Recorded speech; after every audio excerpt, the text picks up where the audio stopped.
आज हामी सन् 2006 मा प्रदर्शनमा आएको चलचित्र गोलको कथा प्रस्तुत गर्दैछौँ। यो फिल्म फुटबल मन पराउने र प्रिमियर लिगमा खेल्ने सपना देख्ने एक युवाको जीवनमा आधारित छ। तर उसको यात्रा सजिलो छैन। उसले विभिन्न समस्या, शङ्का र आफ्नै डरहरूसँग सङ्घर्ष गर्नुपर्छ। के ऊ अन्ततः सफल हुन्छ? आउनुहोस् पत्ता लगाउँ। कथा अमेरिकाको लस एन्जेलस शहरबाट सुरु हुन्छ। त्यहाँ हामी फिल्मका मुख्य पात्र सान्टियागो मुनेजलाई देख्छौँ। सान्टियागो मुनेज र उनको परिवार मेक्सिकोबाट आप्रवासन गरेर अमेरिका आएका हुन्छन्। उनका बुवा हर्नान मेहनती र कडा स्वभावका व्यक्ति हुन्। उनी कडा परिश्रम गरेर आफ्नो परिवारको पालन पोषण गर्छन्। उनी मालीको काम गर्छन् र धनी मानिसहरूको घरमा घाँस काटेर तथा बिरुवाको हेरचाह गरेर पैसा कमाउँछन्।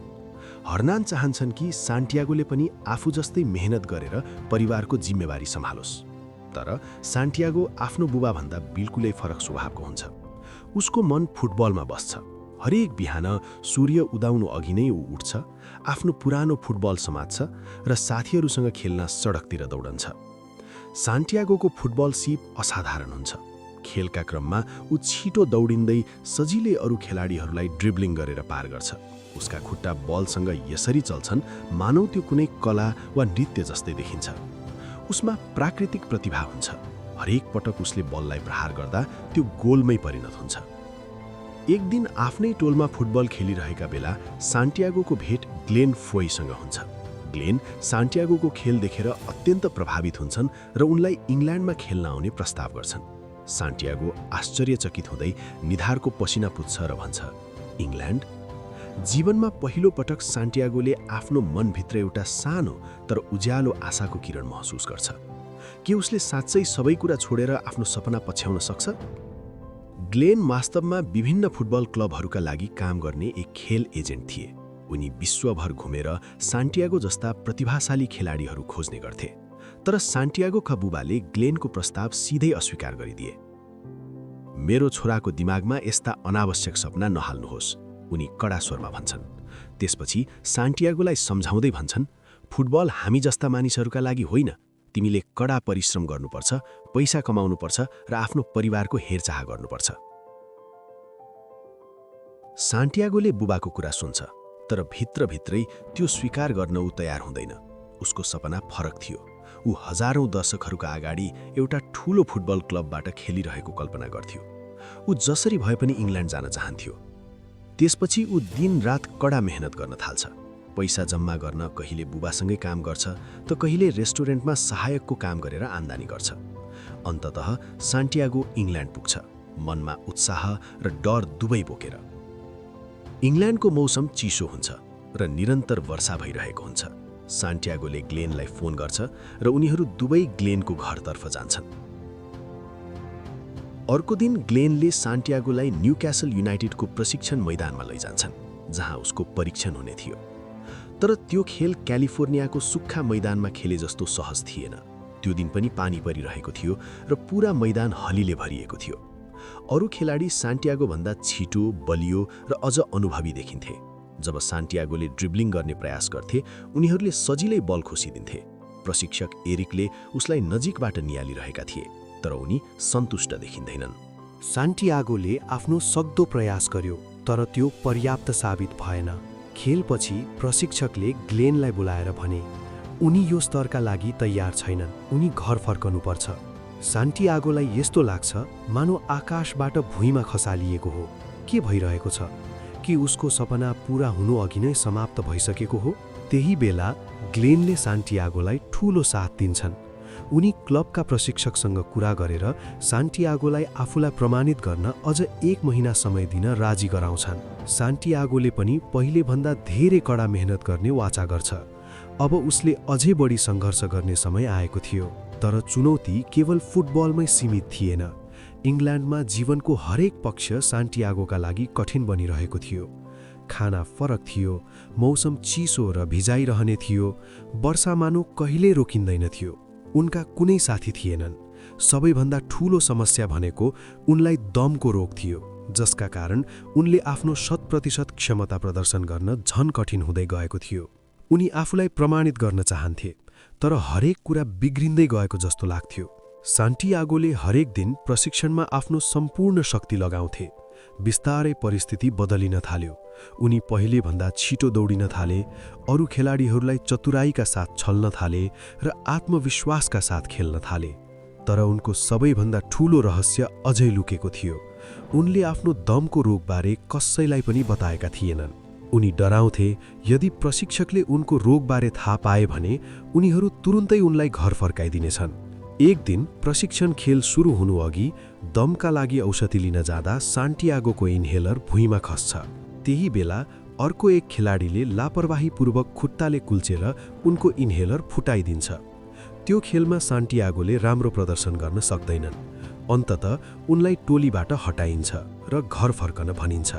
निराश हुँदै सान्टियागो आफ्नो झोला बोकेर क्यालिफोर्निया फर्कन तयार हुन्छन्।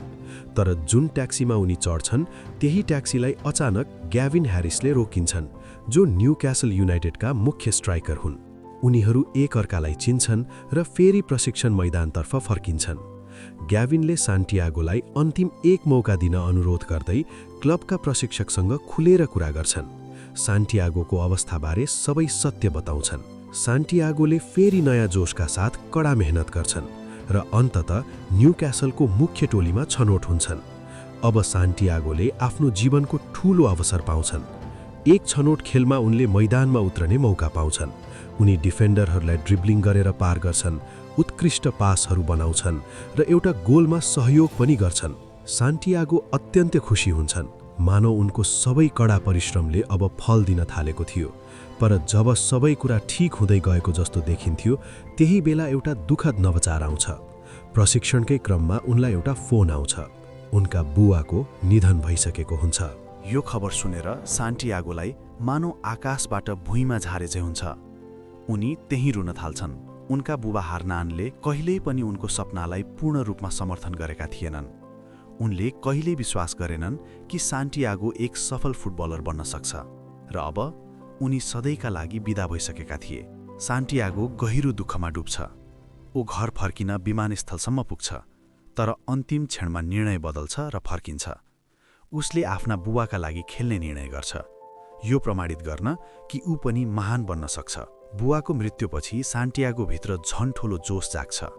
उनी पहिलेभन्दा अझ समर्पण र लगनका साथ खेल्न थाल्छन्। उनको मेहनत र लगन देखेर क्लबका प्रशिक्षकले आगामी प्रिमियर लिग खेलमा पहिलो टोलीबाट पूरा खेल खेल्ने अवसर दिन्छन्। स्टेडियम विशाल थियो। हजारौं फुटबल प्रेमीहरूको हुटिङ र चिच्याहाटले वातावरण गुन्जिरहेको थियो। मैदानमा पाइला टेक्दा सान्टियागोको मुटु तीव्र गतिमा धड्किन्छ। उनीलाई थाहा थियो यो उनको क्षण हो। त्यो खेलमा उनीहरूको प्रतिद्वन्दी लिभरपुल थियो।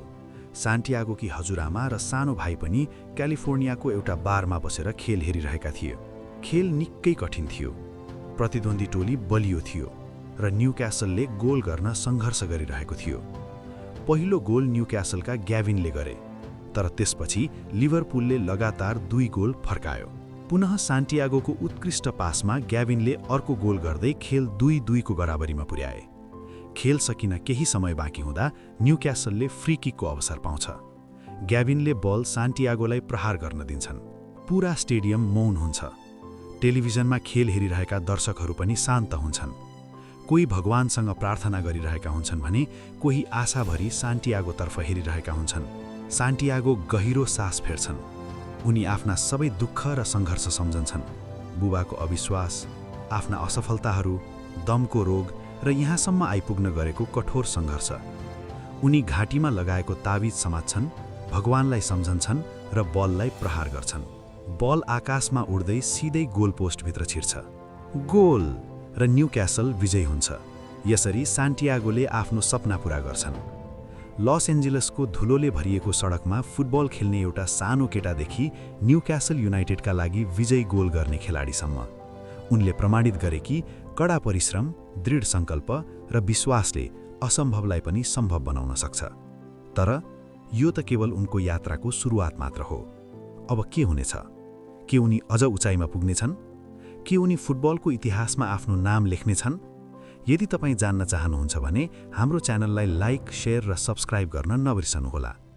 हामी तपाईँका लागि सरल, रोमाञ्चक र प्रेरणादायी शैलीमा उत्कृष्ट चलचित्र कथासारहरू प्रस्तुत गर्दै आएका छौँ। त्यसैले सब्स्क्राइब बटन थिच्नुहोस् र थप अद्भुत कथाहरूका लागि हाम्रो साथमा रहनुहोस्। यति भन्दै फेरि अर्को भिडियोमा भेटौँला। हास्तो।